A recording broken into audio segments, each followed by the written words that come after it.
patiesībā viņa ir ļoti gaišs cilvēks, mīlestības pilns, enerģijas pilns un daudziem kaut ko var dot. Man arī ļoti daudz ir devusi.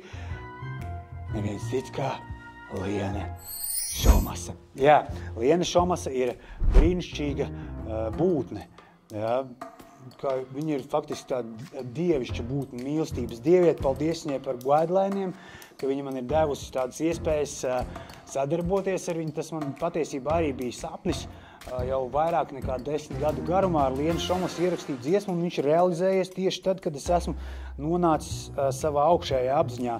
Es Lienai ļoti pateicīgs esmu, novēlēju viņai viss ir tas labākais un zelta zīslu.